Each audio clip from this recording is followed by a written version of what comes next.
fut donné au fils de Joseph, fils d'Israël. Toutefois, Joseph ne dut pas être enregistré dans les généalogies comme premier-né. Judas fut, à la vérité, puissant parmi ses frères. Et de lui est issu un prince. Mais le droit d'aînesse est à Joseph.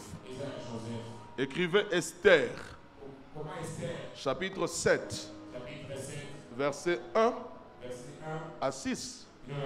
On ne va pas le lire, on va l'évoquer tout à l'heure.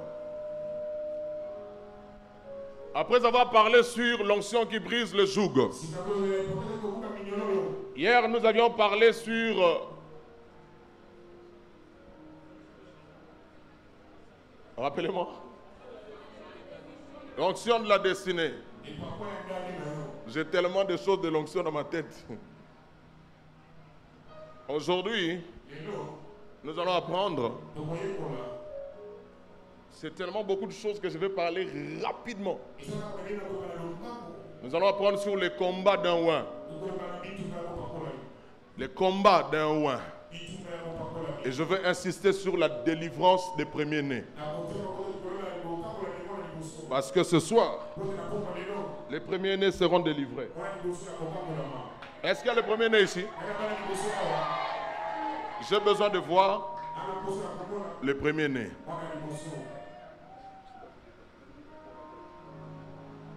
Levez-vous. Waouh! Waouh! Waouh! Papa, si vous voyez ça, tout ce peuple sera béni ce soir. Wow. Asseyez-vous, que le Seigneur vous bénisse. Que le Seigneur vous bénisse. En général, le combat dans la vie d'un homme, comme je l'ai dit, je crois hier ou avant-hier, les combats de ta vie sont liés à ta destinée. Le diable n'a que faire de ton passé. Ton présent ne l'impressionne pas. Ce qui lui fait peur, c'est ton avenir. C'est ce que Dieu a prévu pour toi. Le diable a eu peur du bébé Jésus. Parce qu'il ne voyait pas en lui le bébé. Mais il voyait le mal que ce bébé lui ferait une fois devenu grand. Le diable pouvait pressentir qu'un enfant va bientôt naître qui va mettre mon règne en mal. Et il mit dans le cœur de Pharaon la décision de tuer tous les bébés mâles, garçons. Et c'est en cette époque-là que Moïse est né. Le diable n'a pas peur de ton passé, ni de ton présent. Ce qui lui effraie, c'est ton avenir. Parce que ta destinée est glorieuse. Oh, je pensais que je parlais à quelqu'un qui est ici, certainement là-bas. Quelqu'un est concerné. J'étais en train de dire que ton avenir est glorieux. Hier, je vous ai partagé un témoignage. Comment d'un seul carton de lampe, je suis arrivé à commander presque un conteneur. Le problème, ce n'est pas le faible commencement. Le problème, c'est la sémence de la grandeur qui gît en toi, qui agit en toi, qui réside en toi. Et c'est de ça que le diable a peur. C'est de ça que le diable a peur. Il y a même certains combats qui commencent depuis le ventre de maman. Depuis le ventre de maman. Rebecca pouvait sentir de mouvements terribles. Elle est allée consulter l'Éternel. Et Dieu lui dira, 2 nations vont sortir de toi. Et le plus grand, l'aîné sera assujetti au plus petit. Et c'est de là que furent nés Jacob et Ésaü. Bien-aimés, dans les dernières pages de la Bible, on nous parle d'un homme qui sera l'envoyé de Satan. La Bible l'appelle l'Antichrist. On l'appelle anti ou antéchrist. Cet homme, il viendra faire des choses que les démons ont toujours fait contre le chrétien. En effet, le préfixe de son nom, anti ou anté, veut dire deux choses. La première chose, anti veut dire opposé, opposant, opposition, ennemi. La deuxième chose, anti et ante veulent dire celui qui prend la place de, celui qui se substitue à. Ceci nous montre que le combat d'un enfant de Dieu est d'un côté une opposition farouche de l'ennemi afin que tu ne réalises pas ce que Dieu a prévu pour toi. De l'autre côté, le diable voudra que tu ne vives pas le contenu de ta destinée selon la pensée de Dieu. Le diable voudra substituer à cela une contrefaçon. Comme je l'ai dit hier, quelqu'un qui était né pour être quelqu'un d'exceptionnel, il va finir la course de sa vie dans la vallée de la honte et de l'opprobre. Loin de la renommée, loin de la célébrité. Le diable ne veut pas que tu vives ta destinée divine. Le but que Dieu a prévu pour toi, c'est qu'il a écrit à ton sujet les attentes que le ciel a sur ta personne. Ton futur qui est déjà programmé, fixé et ordonné par Dieu. Chacun de nous, comme tu es là, a une destinée glorieuse. Je pensais que tu allais dire Amen. Oui, il est important que j'enseigne, que vous écriviez, avant que nous mettions à prier, avant qu'on se réchauffe. Il est important que tu ressortes avec une pensée de Dieu. Amen. Tu dois savoir qu'il existe, comme je l'ai identifié hier, en la personne de Jézabel ou les Philistins, il existe des entités adverses, malveillantes, qui ne veulent pas te voir progresser. Chacun de nous a un ennemi. Mais j'aimerais mettre de base sur l'ennemi fera tout pour que tu rates le meilleur de Dieu. L'accomplissement des prophéties de ta vie. C'est qui un ennemi? C'est quoi un ennemi? Écris ceci. Tout le monde n'est pas ton ennemi. Tout le monde n'est pas mon ennemi. Là, c'est une conception abusive que les gens ont de penser que le monde entier leur en veut. C'est faux. Il y a des gens qui sont là sur la terre pour être ta bénédiction. Comme moi, tu ne m'as jamais connu avant. Mais Dieu m'envoie pour être ta bénédiction. On pouvait se croiser dans un arrêt de bus. On pouvait se croiser dans la réception d'un bureau. Tu n'aurais pas su que je suis une bénédiction pour toi.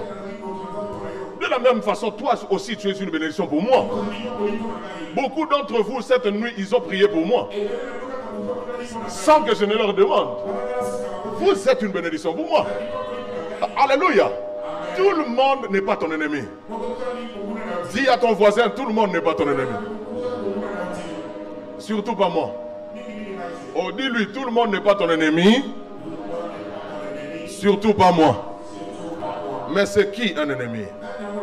Satan est notre ennemi. C'est lui notre ennemi à nous tous.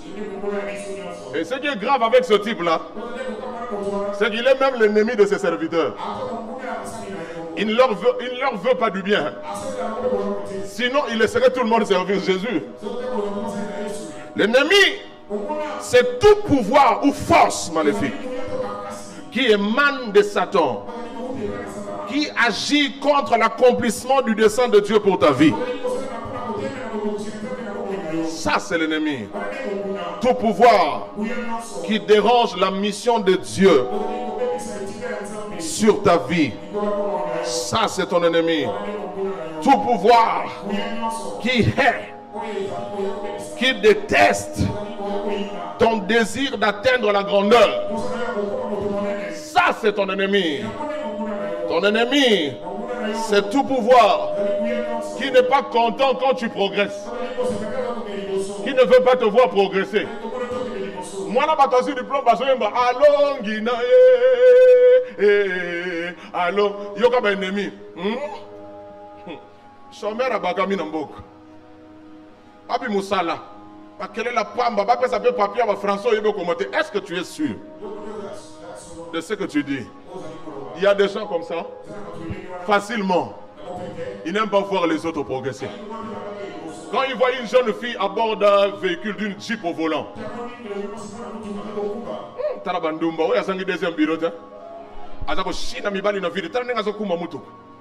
parce que d'où il vient, à Massimanimba, les femmes ne conduisent pas le Jeep. Or, il ne sait pas qu'à Tchangou, il y a une église qui s'appelle Arche d'Alliance. Cette église aura besoin de 2 parcelles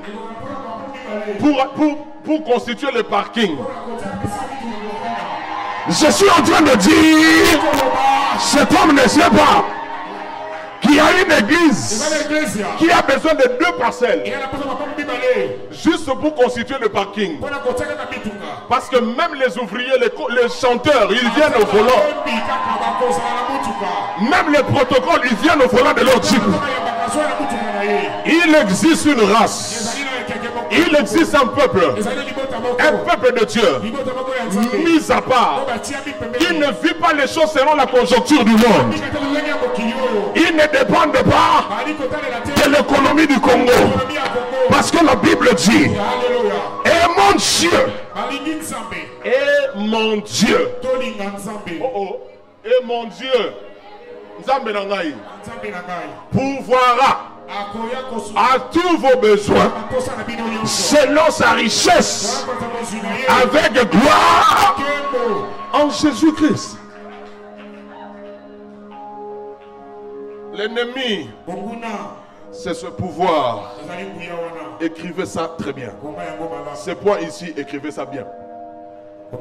L'ennemi de ta vie, c'est tout pouvoir ou toute personne qui cherche à renforcer dans ta vie les choses que Dieu cherche à ôter. Vous avez bien entendu? L'ennemi de ta vie ne sont pas que des sorciers. Au moment où il appelle en absence, oh yo, vous constatez ce qui te sili. Il y a un garçon qui est au Bimaranaï. Au Vivaranaï, au Koufaraï. Parce qu'on ne peut pas vivre en dehors de Jésus. On ne peut pas vivre en dehors de la parole de Dieu. Oh, nana moi mutunanga na Vivaranaï, beaucoup Fakanaï. Il y a un bossard qui m'a ramené sur le Kimouyibi. Nabutu Batubazona la yo activa frofé en nuit. Allô? Le bas moi makasi batubalale. Allô? Si on a eu un bando qui différence c'est ça. Et le culte va finir. Tu constates son appel en absence. Obegenga. Obegenga yoko. On a besoin de son téléphone. Mais tout ça il y a un programme à séminaire. Bon, il va passer à la l'église, on va éviter le couvre-feu dans la moque. Donc il y a un gouvernement. Il fait respecter le couvre. Satan, ça c'est l'ennemi de ta vie. Pardon, Kogang est là dans la divagation. Now you be so sir. Yayo finara, on est l'ennemi de ta vie. Si Maranzot, on appelle ça ta dotité. C'est lui l'ennemi de ta vie.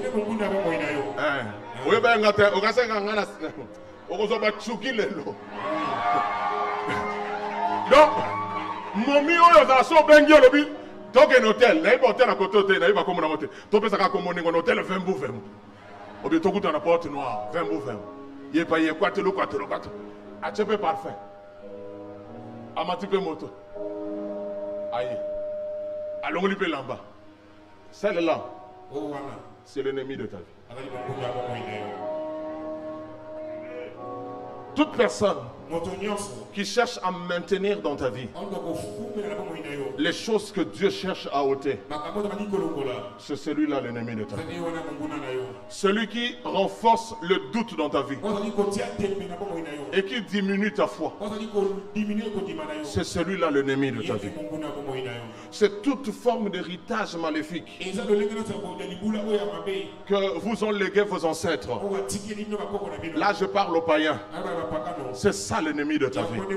Parce que pour nous les chrétiens, la Bible dit dans 1 Pierre 1, 18 à 19, nous n'avons pas été rachetés par de vaines choses, par des choses périssables, l'or, l'argent, mais c'est par le sang précieux de Jésus, comme celui d'un agneau sans tache, que nous avons été rachetés. Et la Bible dit dans 1 Corinthiens 6 que nous avons été rachetés à un grand prix. 1 Corinthiens 6, 20, nous avons été rachetés à un grand prix. Psaume 49, 6 à 9. La Bible dit que le prix du rachat est cher et n'aura jamais lieu. L'homme ne peut pas racheter l'homme. Seul Dieu a racheté l'homme. Et nous qui sommes rachetés, délivrés de l'héritage maléfique de nos ancêtres, nous sommes quittes de cette chose. Mais ceux qui n'ont pas encore reçu Christ, leur ennemi, c'est le poids de l'héritage maléfique qu'ils sont en train de transporter dans les wagons de leur vie. L'ennemi de ta vie, ça c'est fort. C'est tout pouvoir qui a juré en disant, toi, tu ne seras heureux que le jour où lui va mourir.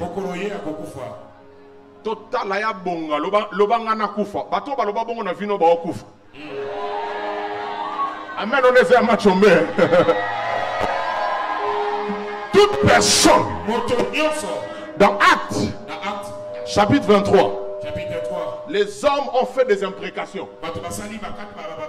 Ils ont dit ils ne mangeront pas jusqu'à ce que Paul meure. C'est la décision qu'ils ont prise. Gloire à Dieu. Paul n'est pas mort. J'aurais voulu avoir leurs adresses ou leur numéro de téléphone pour leur poser la question le jour où ils ont arrêté leurs jeunes.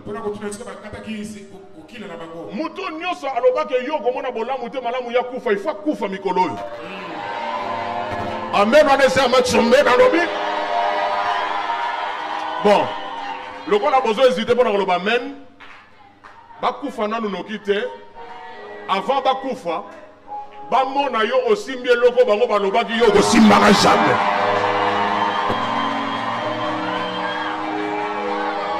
Comme ça, ils vont aller dans le séjour de mort. Maman. Ils vont aller dans le séjour de mort, annonçant aux anciens sorciers qui les ont précédés qu'il existe sur la terre des hommes et des femmes à ne pas toucher. J'annonce à l'église de l'Arche que sur ta vie, sur le front de ta tête, il y a une inscription. Trop fort, trop fort. Il y a une inscription sur le front de ta tête. Tu ne vois pas ça, mais les agents de ténèbres voient ça. Sur ta tête, il y a une marque, il y a une écriture qui dit ne touchez pas à mes oies. Ne faites pas du mal à mes prophètes. Je dis que tu es intouchable. Je dis que tu es intouchable. Et parce que tu dis amen, ta famille devient touchable.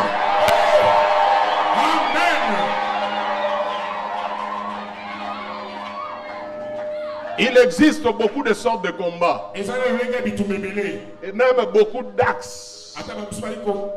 Beaucoup d'axes, beaucoup d'aspects dans ce combat. Je vous cite rapidement 5 sortes de combats que peut rencontrer un chrétien. Le premier combat, c'est le combat de la foi. Le combat de la foi. Ça, c'est un combat permanent. Jusqu'à ce que nous n'entrions au ciel. Nous continuerons à combattre pour garder notre foi. Le deuxième combat, c'est le combat de la vie. La vie est faite de contrariétés. de velléité, de certains défis liés à l'âge, liés au milieu. Comprends le défi de ta vie lié à l'âge que tu as. J'ai dit aux enfants de l'église, lorsque tu es dans une famille dont le parent n'est pas capable de te payer le frais de Minerval pour l'université, il ne faut pas pleurer. Apprends ceci. Dieu a voulu ça pour façonner ton cœur à développer l'attitude de battant, de guerrier, de quelqu'un qui sait chercher.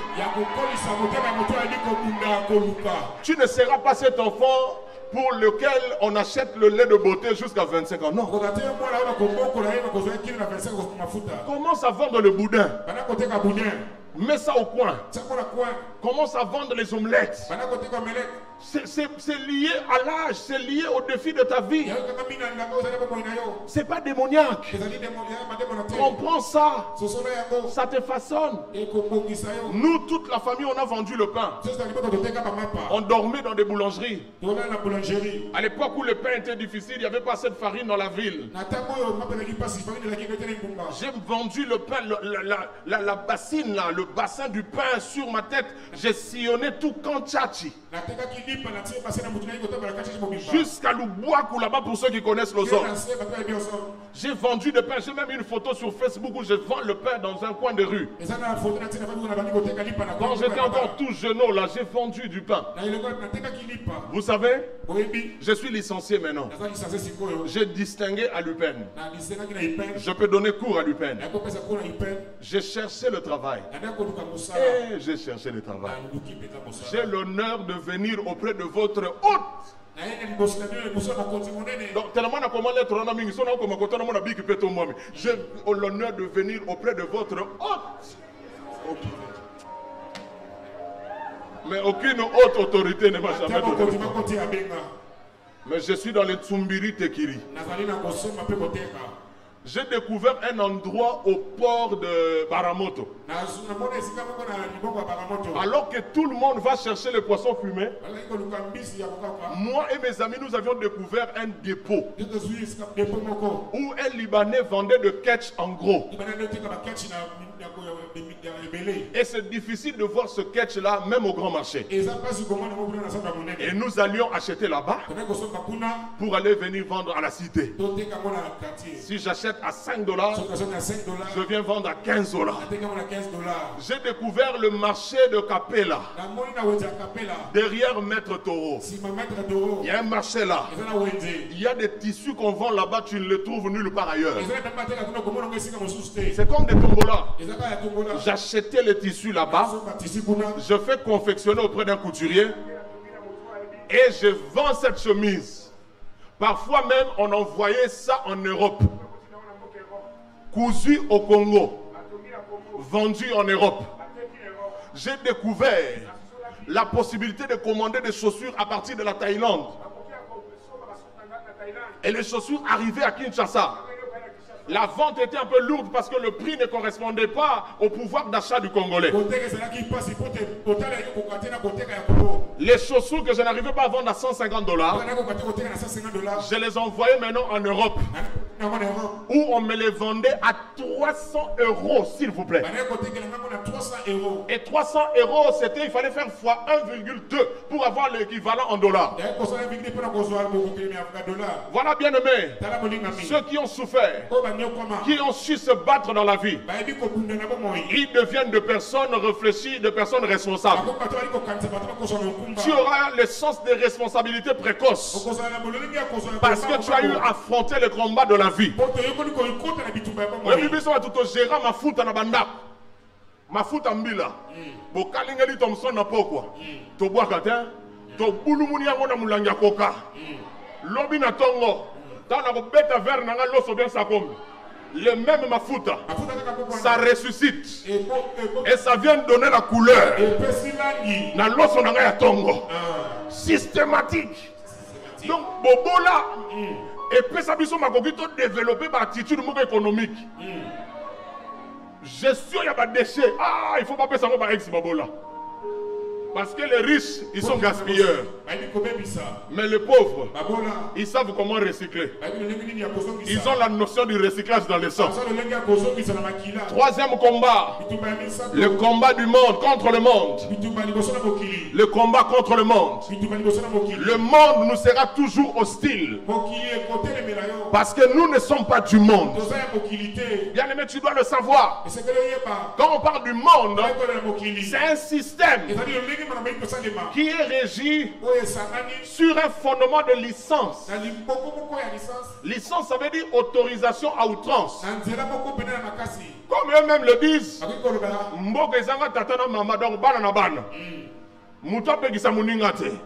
c'est pourquoi vous voyez aujourd'hui les jeunes filles s'habiller en pantalon coupé, comme si les chiens les avaient mordus.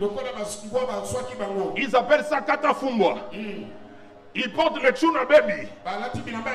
Ils portent des Magali. Et ils prennent des motos. Leurs cuisses sont exposées. Allez les voir dans des salles de fête. Leurs seins sont dehors. Leurs seins sont dehors. Leur dos dehors. Et ils viennent à l'église. Alléluia.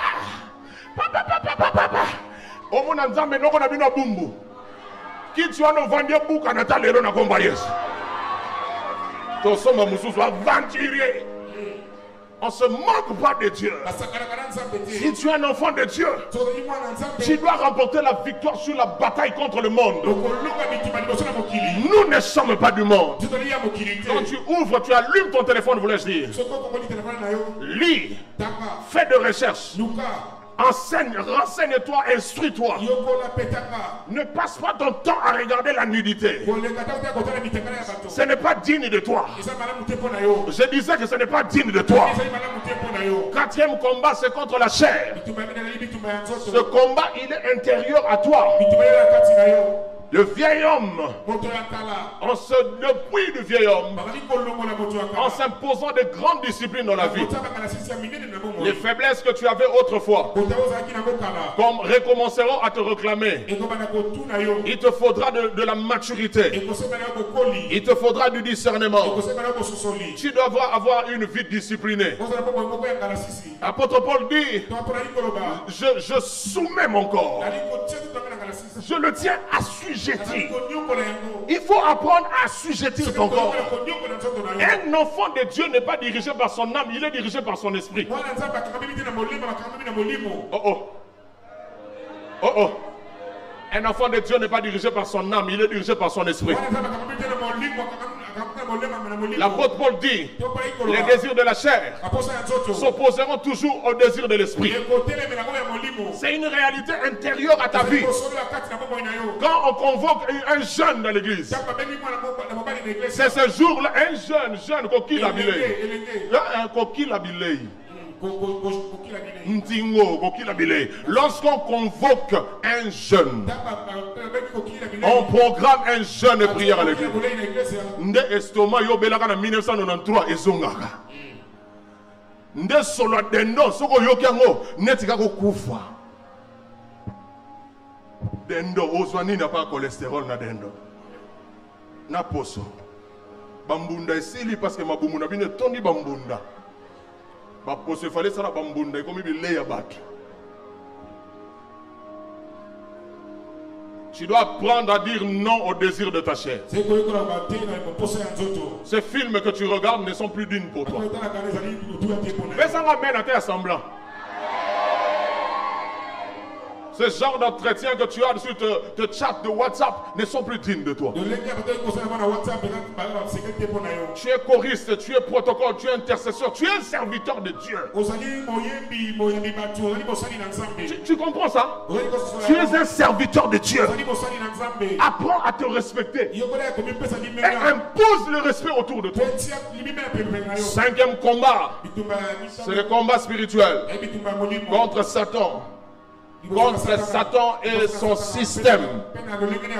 Quelle doit être l'attitude du chrétien par rapport à tous ces combats? Première attitude, garde une attitude de veille. Sois vigilant. Nous sommes dans un temps sérieux. L'apôtre Pierre dit, nous sommes à l'heure de la fin. Soyons sobres et vigilants pour vaquer à la prière. Oui, sois vigilant. Jézabel peut venir te tromper. Maintiens l'équilibre dans ta vie. Sois sur le qui-vive. Sois prêt à la bataille. L'ennemi rôde comme un lion, cherchant qui dévorer. Je prie Dieu que tu ne sois pas distrait au nom de Jésus. Deuxième attitude, tu dois chercher à démasquer l'ennemi démasqué, l'ennemi de ta vie. Il se cache derrière un masque. Il te sourit. Il est gentil vis-à-vis de toi. La maturité chrétienne est lié au discernement. Tu dois avoir le discernement. J'y reviens tout à l'heure. L'apôtre Paul dit, nous ne devons pas ignorer les desseins de l'ennemi. Il veut avoir l'avantage sur nous. Jésus a dit, le voleur ne vient que pour voler, égorger et détruire. C'est ça son cahier de charge. Il peut se déguiser en ange de lumière, mais il sait qu'il s'approche de toi pour te détruire. Troisième attitude que tu dois avoir, c'est de te munir de toutes les armes de Dieu. Notre armure complète est décrite dans Ephésiens 6, 10 à 18. Porte l'armure de Dieu. Quatrième attitude, te soumettre au Seigneur, dépendre de lui, t'appuyer sur sa victoire à la croix. Parce que le geôlier a dit, non, les centeniers a dit, j'ai des supérieurs auxquels je suis soumis, et j'ai aussi des subalternes. Je dis à l'un va, il va, à l'autre revient, et il revient.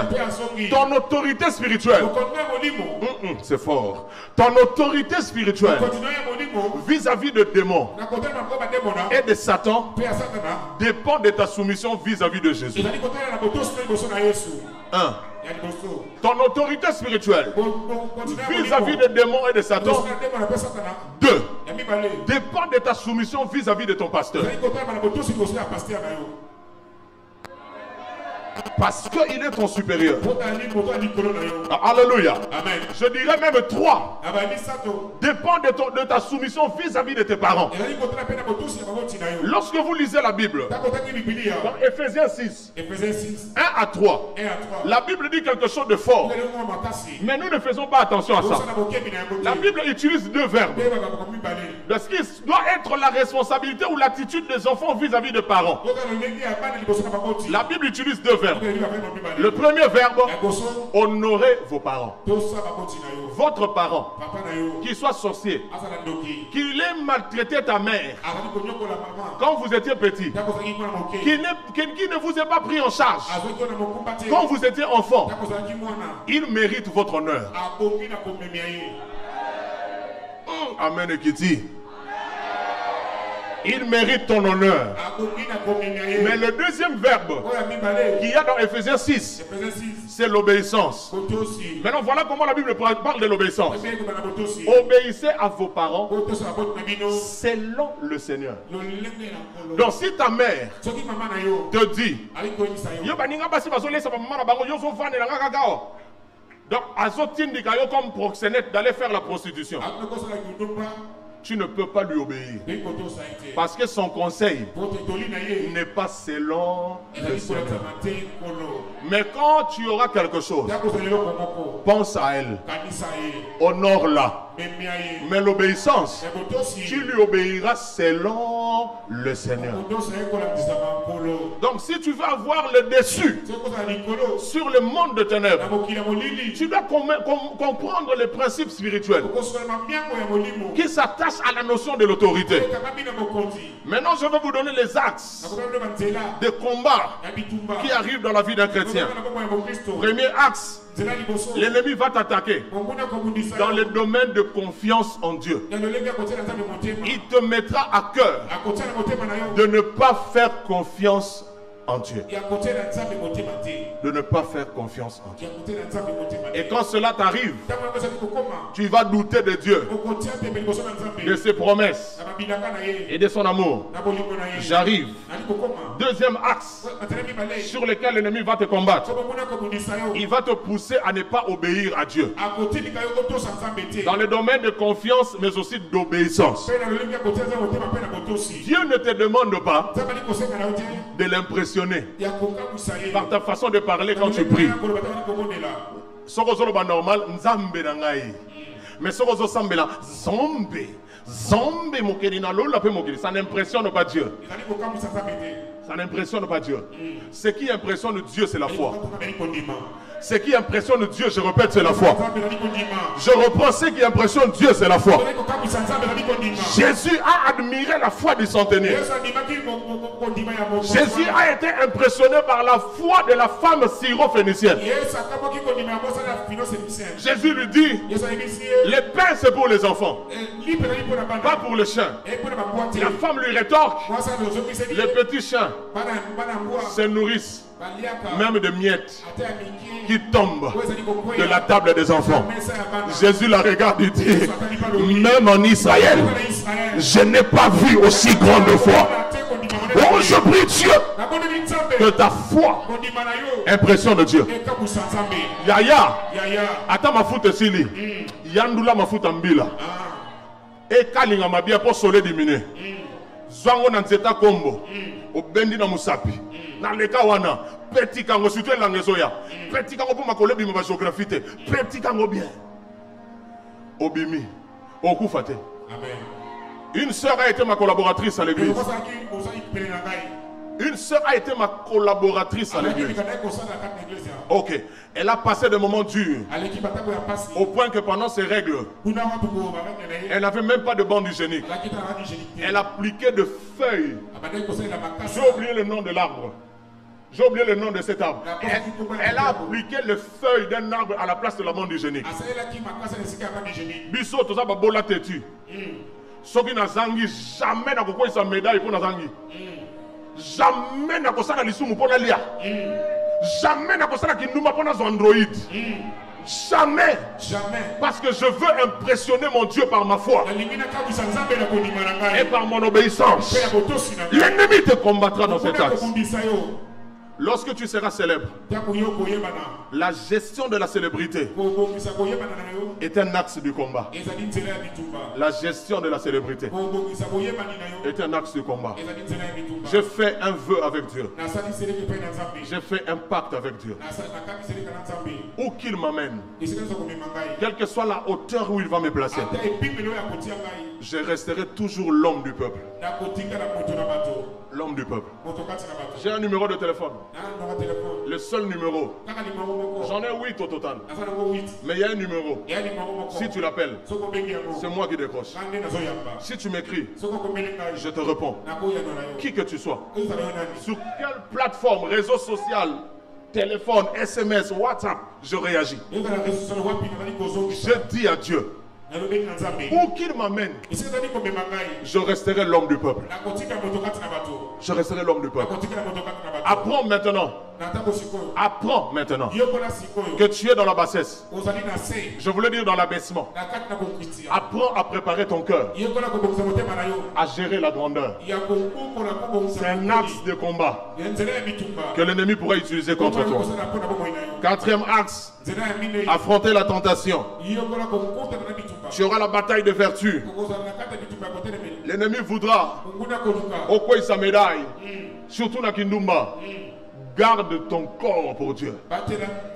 Cinquième axe. Tu dois défier les ennemis visibles et invisibles de ta destinée. Tu dois défier les ennemis visibles et invisibles de ta destinée. Tu dois avoir un programme de jeûne et prière chaque semaine. Tu ne peux pas passer une semaine sans jeûner. Je vais vous dire une vérité. Depuis que je vous prêche, je suis en jeûne. Je suis en jeûne. C'est pourquoi mon corps est fatigué. C'est comme ça que je dis à Dieu. Jusqu'à dimanche. C'est comme ça que je vais fonctionner. Je ne vais pas aux fêtes. Ça fait plus de 20 ans que je n'ai fait idée. Mon petit frère qui vient après moi, il se marie. Tola une forme. Je prends ma femme et mes enfants. Vous allez le voir dimanche. Ma femme est la femme la plus belle du monde. Donc, Binonio, son nom, on a sœur nanga. À tout comme ici, sous qui rouge, on a sœur nanga.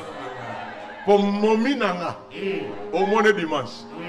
Nous avons on dirait entre samedi et dimanche. Albota, mais on nous note. A commencé le linge.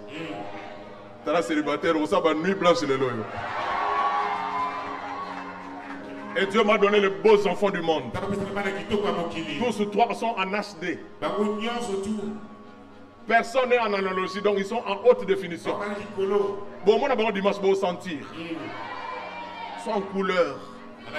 C'est ce qui arrive lorsque tu honores Dieu. Sœur Mora Boyangaï. A Tambou Sanga Tiabala Mobali Moussous. A Blessanga. Mais Zamba Restauranga. On a vraiment mis. Bon, retournons à la matière. Chaque semaine, tu dois jeûner.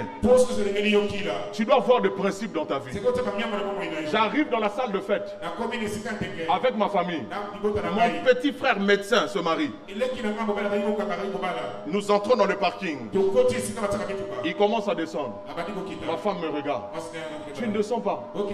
Même pour ton frère. Je lui dis monter, j'arrive. Si je pourrais, je viendrai. La fête est finie. Je suis resté dans la voiture. Ils sont entrés. On est rentré. Ne fais pas comme moi. Ne fais pas comme moi. Mais ce que je t'enseigne, c'est que ta vie doit avoir des principes. Tu dois parfois avoir des interdits que les hommes ne te comprendront pas. Ça fait près de 30 ans que je jeûne 2 fois par semaine. Ma mère savait ça. C'est comme ça depuis que j'ai reçu Christ. Ça fait déjà plus de 30 ans. Ma mère le sait. De principe de la vie. Vous devez en avoir. Un autre axe de combat, c'est pour rester debout. Rester debout. Commencer, c'est une chose. Commencer, c'est une chose. Mais finir, c'est une toute autre chose. Et je prie Dieu, comme Daniel, tu finisses ta course debout. Oui, l'ange dit à Daniel, homme fidèle, tu te tiendras debout.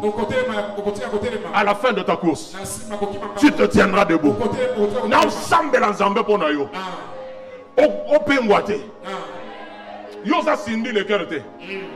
N'ensemble la pepo na ya songa. Songa zalaka ya solo. Yosa muto ko bandate na zera nzambe lobito mona yo ozobine la soko moyembi nini. Au penguate. Rester en vie. Ça aussi c'est un autre axe de combat. Tu ne peux pas mourir avant le temps. Pourquoi l'ennemi nous combat? Tu dois savoir que l'ennemi existe. Parce que la Bible le dit. Dans Esther 7, Esther avoue au roi que nos vies sont en danger. Le roi lui pose la question, qui veut ça? Qui a dit ce chose? Écoutez la réponse d'Esther. L'ennemi, l'oppresseur, c'est Aman. Et quand il a dit ça, Aman était présent. Il a commencé à trembler. C'est ma prière que les ennemis de ta vie et de ta famille soient tous démasqués. Je dis qu'ils doivent être démasqués avant la fin de cette année. Ils seront démasqués. Ils seront terrifiés. L'ennemi te combat pourquoi? Pour que tu perdes ta position. Voire même compromettre ton éternité. Et le ko Satan a luka makasi na vie na yo eza te ozo musala te, ça c'est rien. Eza te obala te, ça c'est rien. Et le ko Satan a bundela contre yo eza okota lola te. T'en as bien maintenant c'est azoka ça que le diable vient de là. Le diable sait ce qu'on appelle le ciel. C'est quoi? Il le sait. Il était là-bas. Il fera tout pour que tu n'entres pas au ciel. Voilà pourquoi il va te combattre. Pour que tu perdes ta position et que tu compromettes ton éternité. Il te combattra aussi pour que tu sois privé de ton héritage. Que tu ne jouisses pas de promesses et de prophéties de ta vie. La Bible dit dans Jérémie 17, verset 4. 17,4. Jérémie 17,4. À cause de ta faute, tu perdras ton héritage. Le diable voudra te faire de faute pour que tu rates ton héritage. Troisième but que le diable poursuit en t'attaquant, c'est qu'il veut faire des conséquences de tes fautes, des droits légitimes pour contrôler ta vie. Le diable sait qu'il ne peut rien faire. Mais l'apôtre Paul dit ceci dans Ephésiens 4, 27. Ne donnez pas accès au diable. Parce que si tu donnes accès au diable, il va contrôler ta vie. Comme on l'a appris avec Jézabel hier. Donc le diable te pousse au mal. Je l'ai dit hier, mais je n'ai pas fini ma pensée. C'est que le diable ne peut pas faire contre toi. Il compte sur toi-même pour te le faire contre toi-même. En te faisant faire le péché, en te faisant tomber dans le péché, il aura alors la même mise sur ta vie. Tu seras plongé dans la culpabilité à cause de ce que tu as fait. Et alors il prendra contrôle de ta vie. Du moins au niveau de tes pensées. Troisième but qu'il poursuit en t'attaquant, c'est à t'inciter à tomber dans l'orgueil pour précipiter ta chute. Car l'orgueil précède. L'orgueil précède quoi? La chute. Il veut t'amener à douter de l'amour et de la puissance de Dieu. La Bible, écrivez ça bien, résume la vie chrétienne en 3 domaines. La Bible parle de la vie chrétienne comme une marche. La Bible parle de la vie chrétienne comme une course. Et la Bible parle de la vie chrétienne comme un combat. Lorsque la vie chrétienne est comparée à la marche, ce qui est mis en exergue, c'est la qualité de cette marche. Et l'apôtre Paul a écrit abondamment là-dessus. Même Dieu a dit à Abraham, marche devant moi avec intégrité. Marche devant moi avec intégrité. Lorsque la vie chrétienne est comparée à la course ou à la compétition maintenant, là-bas l'accent est mis sur l'effort, sur le respect de règles. L'athlète ne sera pas couronné s'il n'a pas couru selon les règles. Dans 1 Corinthiens 9. Donc lorsque la vie chrétienne est comparée à une course, on veut mettre l'accent sur l'effort, sur les respects de règles observées, mais aussi sur le but à atteindre. Alors lorsque la vie chrétienne est comparée à un combat, vous devez savoir qu'il existe un ennemi contre ta vie. Lorsque vous ne le savez pas, écrivez ça. C'est que les batailles de votre vie sont cachées. Lorsque les batailles de ta vie sont cachées, d'abord ça veut dire quoi? Première chose, ça veut dire que tu ignores que tu es dans une bataille. Dans 2 Samuel 21, la famine s'abattit sur Israël pendant 3 ans. À la première année, David a cru que c'était normal. À la deuxième année, il a cru que c'était normal. À la troisième année, il a dit non. Il est allé chercher Dieu. Et Dieu va lui dire, c'est à cause du péché que Saoul a commis C'est pourquoi cette chose vous arrive. Jusqu'à ce que tu cherches à connaître le pourquoi des choses. C'est alors que tu sauras qu'il y a une bataille de ta vie qui s'est approchée de toi. La bataille est cachée. Lorsque vous ignorez qui est l'ennemi de votre vie. Qui est l'ennemi de votre vie? La bataille est cachée. Lorsque vous ignorez les visées, les plans de l'ennemi contre votre vie. Qu'est-ce que l'ennemi poursuit? Pourquoi il en a après moi? Tu dois savoir ça. La Bible dit, si nous ignorons ça, il aura l'avantage sur nous. 2 Corinthiens chapitre 2 verset 11. Si vous ignorez ça, l'ennemi aura l'avantage sur vous.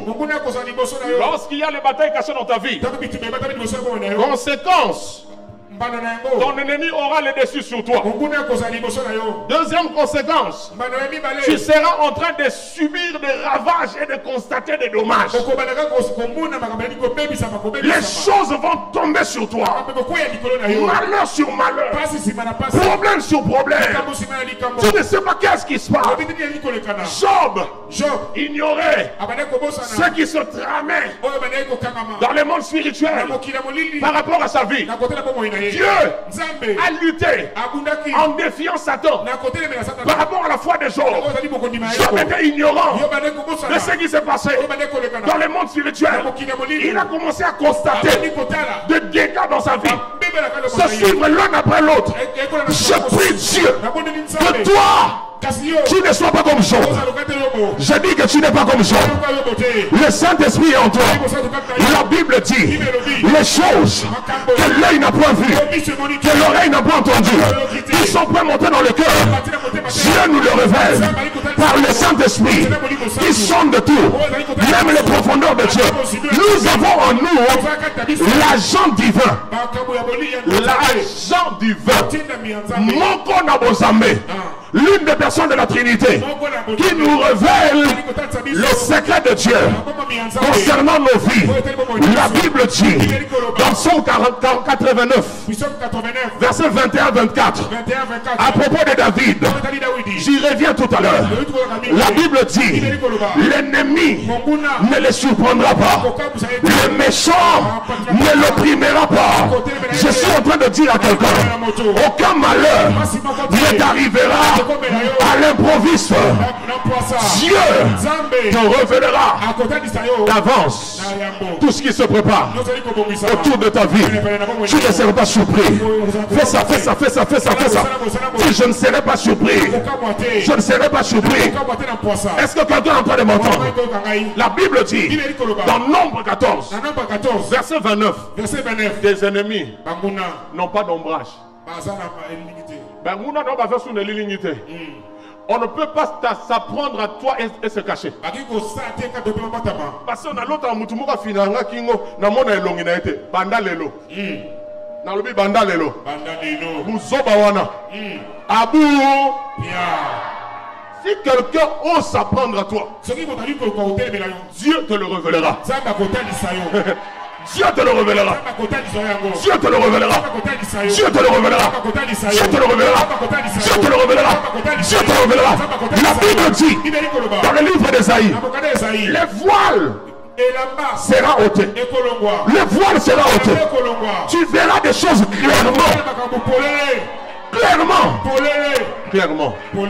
Là, je finis la partie enseignement. Maintenant, je vais prêcher. Maintenant, prépare-toi. Je parlerai. Écris ce que tu peux écrire. Parce que ça va chauffer. Ça va chauffer. Lorsque je vous ai fait lire le texte de Ruth, Boaz engendra Obed. Obed engendra Isaïe. Isaïe engendra David.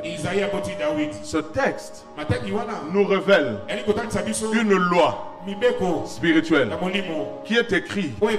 Cette loi est écrite dans Jérémie 2:21 qu'on a lu.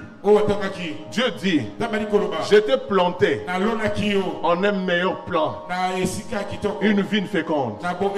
Comment tu as changé, tu as dégénéré, tu es devenu une vigne étrangère. En d'autres termes, Dieu dit, je ne te reconnais plus. C'est parce que j'avais fait investir. Pourquoi ça pousse comme ça? Il y a une loi qui s'appelle, écrivez, la loi de la dégénération. Tu connais le mot génération, non? Ajoutez maintenant 2 devant. La loi de la dégénération. En d'autres termes, on appelle ça la loi de la dégénérescence. En d'autres termes encore, on appelle ça la loi de la décadence. Nous allons faire tomber cette loi ce soir dans vos familles. Oh oh.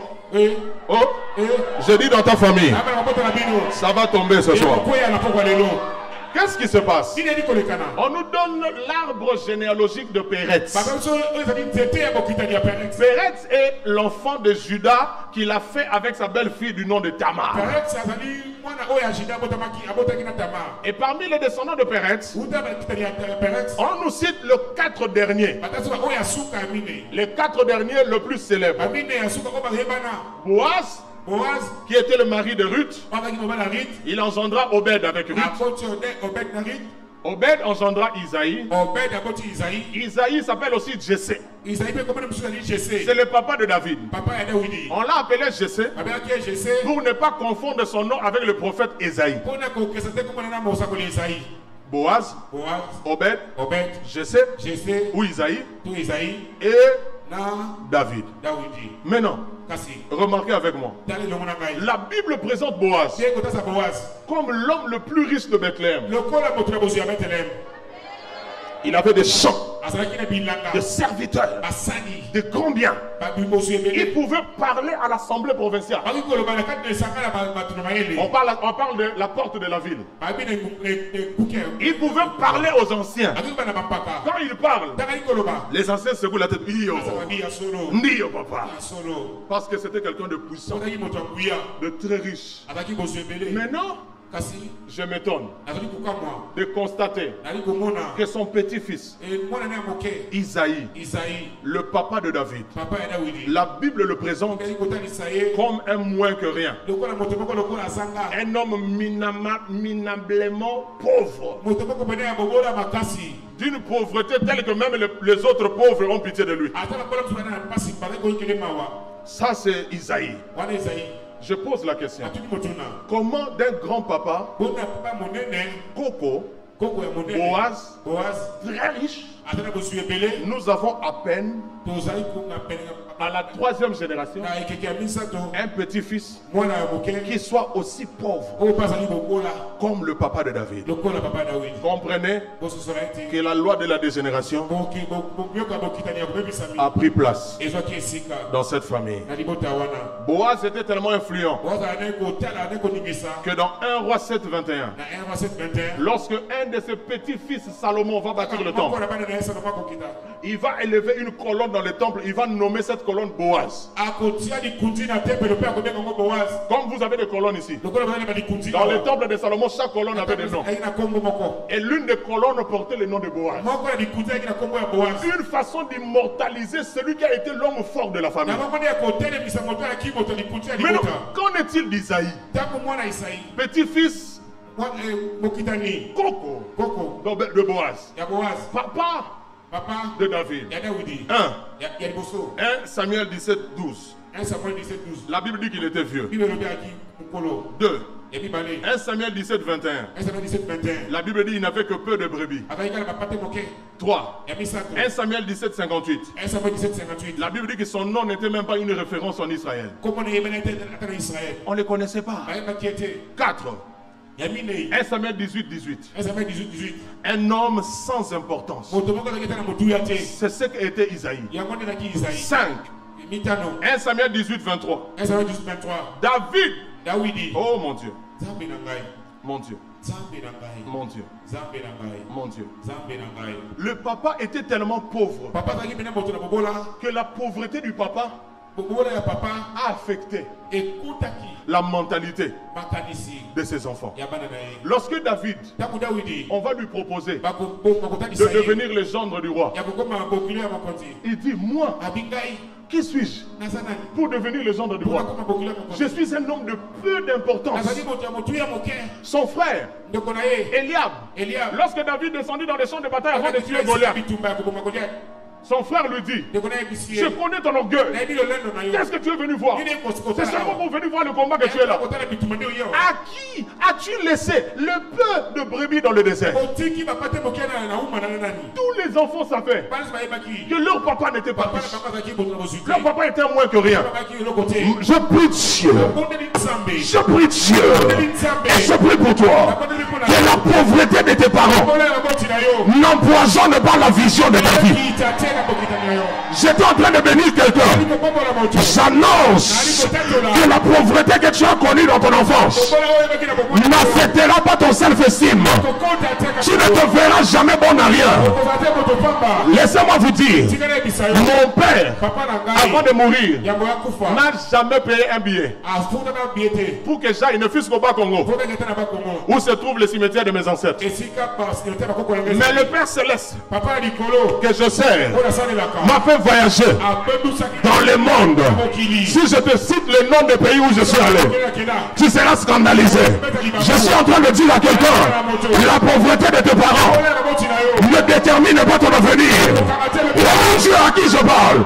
La pauvreté de tes parents ne détermine pas ton futur. D'où tu viens ne détermine pas où tu vas.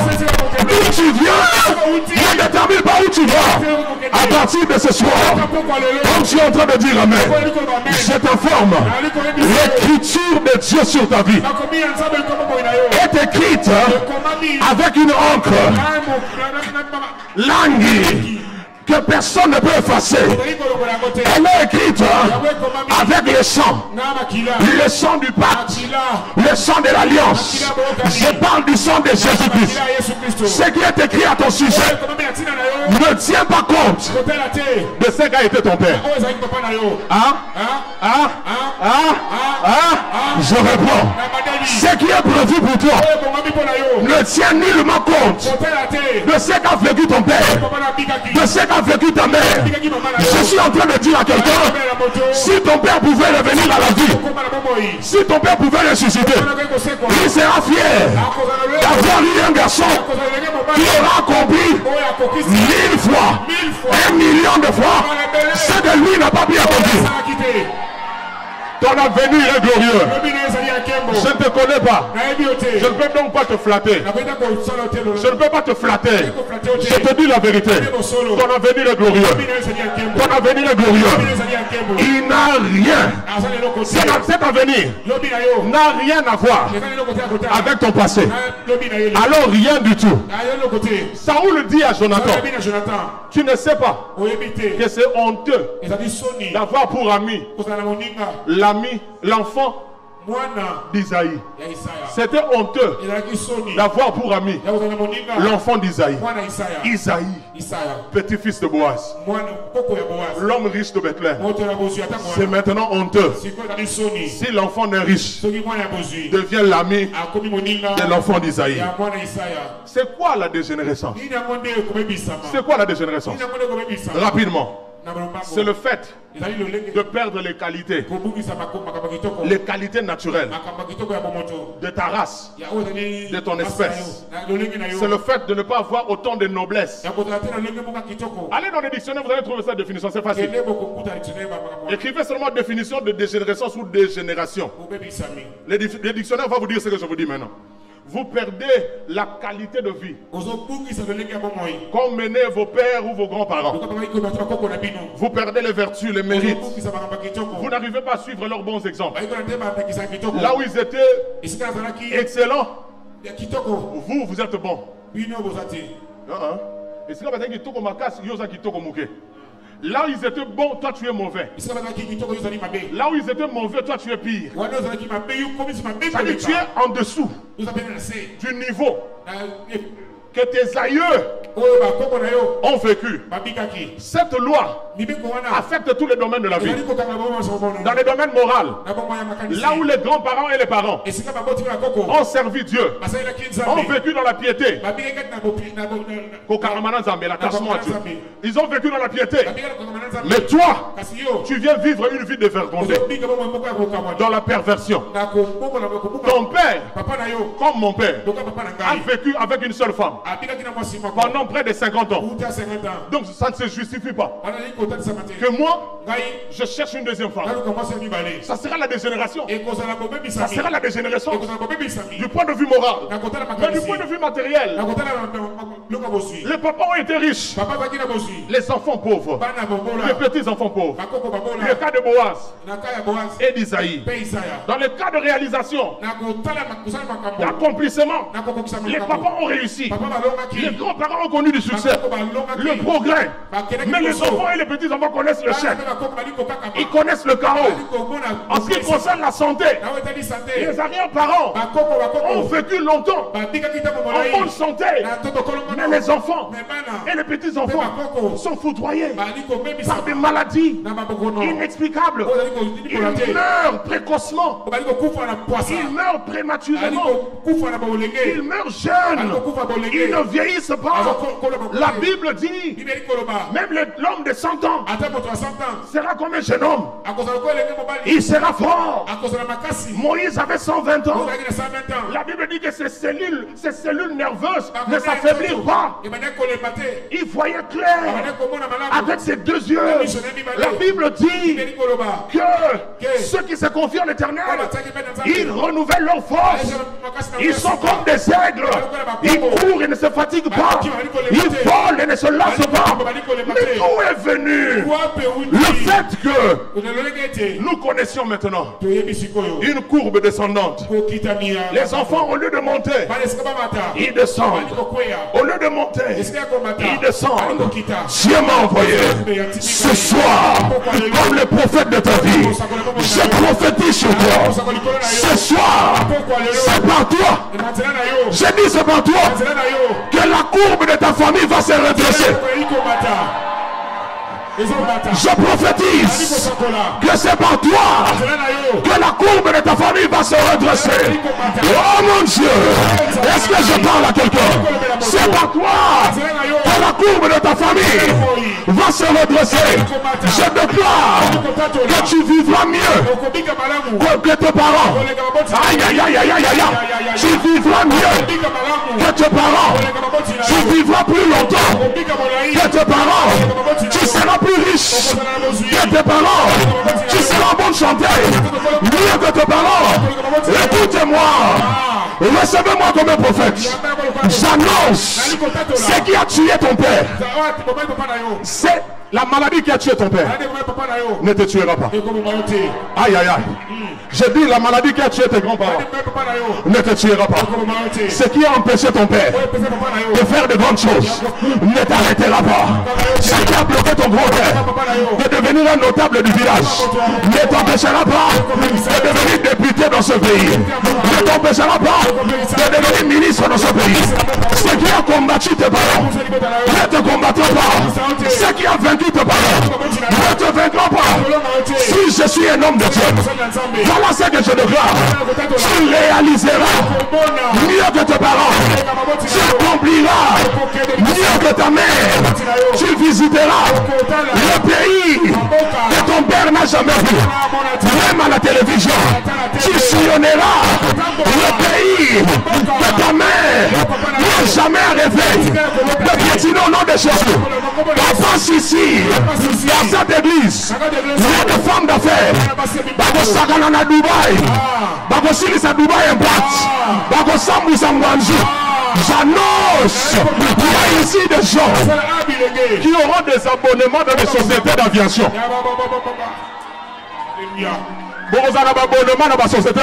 Alléluia. Ethiopian Airlines egoye bayo. Turkish Airlines egoye bayo. Rwandair egoye bayo. La société de son minère d'aviation egoye bayo. Tu sillonneras le monde.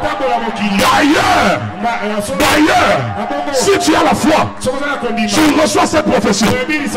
L'année prochaine, il y a des gens dans cette église qui monteront pour la première fois à l'avion. La première fois. L'année prochaine, la première fois, vous monterez, la première fois. Ah, ma soeur, retiens ce que je dis. La première fois, l'année prochaine, cette année, cherche un passeport. Alléluia. Économise. Chabre. Yeah.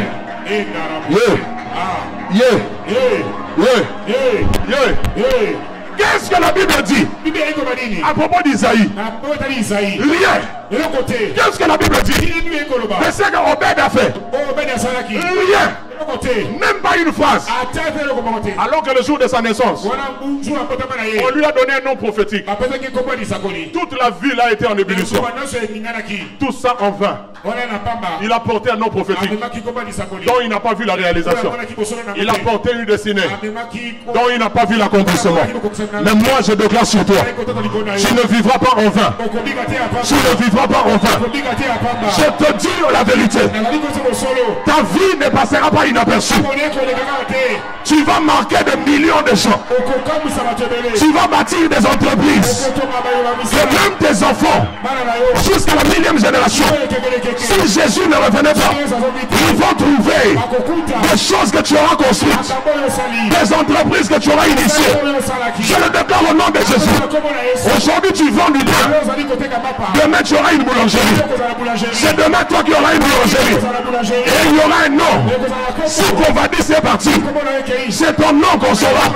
Je parle à quelqu'un qui fonctionne dans les domaines de pain. Je parle de pain. Je parle de farine. Je parle à quelqu'un qui fonctionne dans ce domaine. Je ne sais pas à qui je parle, mais je déclare, si le Dieu que je sers est vivant, l'année prochaine, avant qu'on arrive en ce mois, il y aura une boulangerie qui sera en train de fonctionner.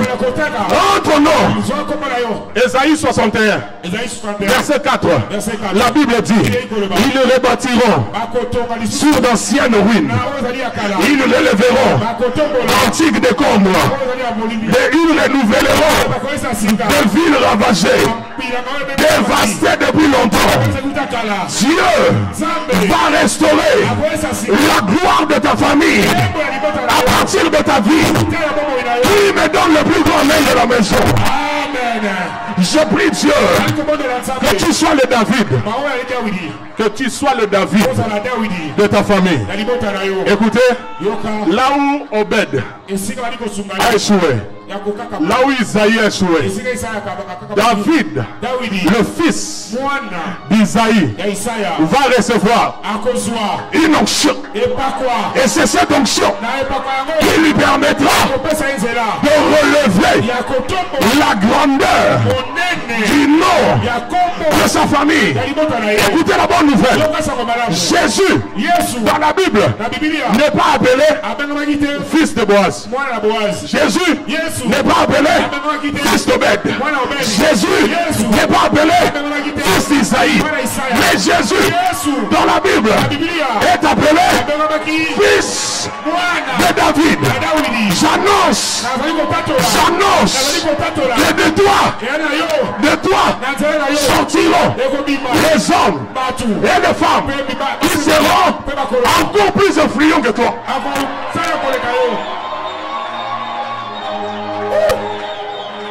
Encore plus influents que toi.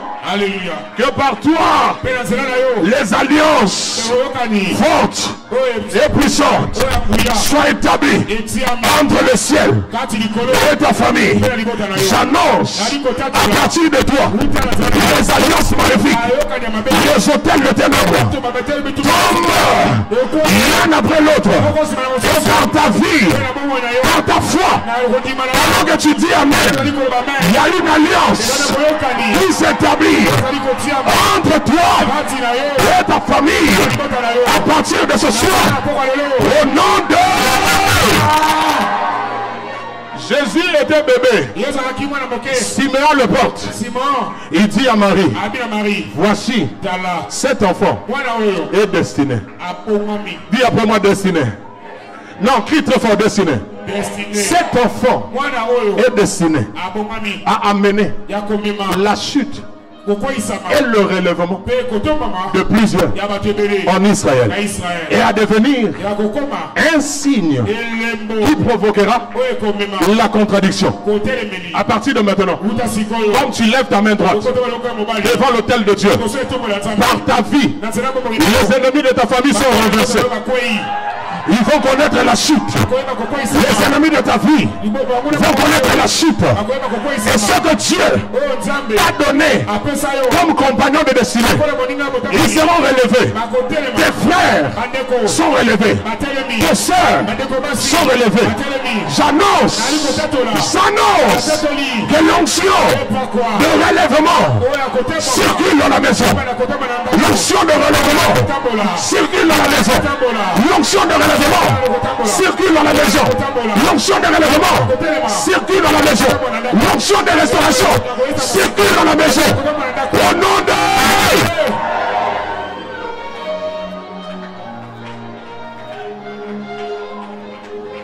Yes. Pourquoi j'ai invité le premier-né? Pourquoi j'ai invité le premier-né?